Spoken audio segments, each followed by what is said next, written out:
ఎవరికైతే ఓటు ఎలా వేయాలో తెలియదో వాళ్ళు ఈ వీడియో చూస్తే స్టెప్ బై స్టెప్లో ఓటు ఎలా వేయాలనేది మీకైతే వీడియో రూపంలో వివరించడం జరుగుతుంది.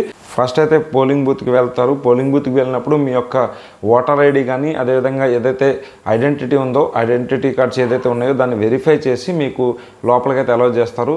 ఆ తర్వాత మీరైతే ఇట్లా ఈ ఈవీఎం మిషన్లో లెఫ్ట్ సైడ్ని మొత్తం పార్టీస్కి సంబంధించిన గుర్తులు అదేవిధంగా అభ్యర్థి యొక్క పేరు లెఫ్ట్ సైడ్ని ఉంటాయి.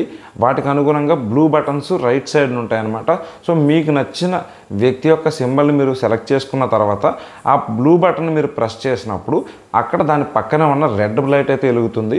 ఆ రెడ్ లైట్ ఎలగటంతో పాటు ఒక బీప్ సౌండ్ అయితే వస్తుంది.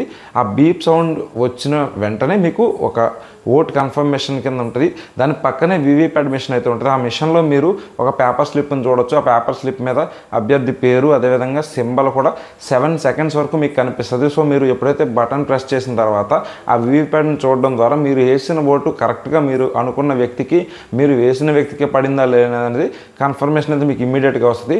దాంతో మీ యొక్క ఓటింగ్ ప్రాసెస్ అనేది కంప్లీట్ అవుతుంది. మీరు ఓటు ఎవరికి వేశారో వాళ్ళకి వేశారా లేదా అనేది కన్ఫర్మేషన్కి ఈ వీవీప్యాట్ సిస్టమ్ అనేది మీకు కంపల్సరీ యూజ్ అవుతుంది అన్నమాట. అందరూ కూడా వెళ్ళి వినియోగించుకుని ప్రజాస్వామ్యంలో మీ యొక్క అభిమాన నాయకుడిని ఎన్నుకోవాల్సిన సందర్భం వస్తున్నది కాబట్టి ప్రతి ఒక్కరూ ఓటు చేయవలసిందిగా నేనైతే ఈ ఛానల్ సముఖంగా ప్రతి ఒక్కరిని కోరుతున్నాను.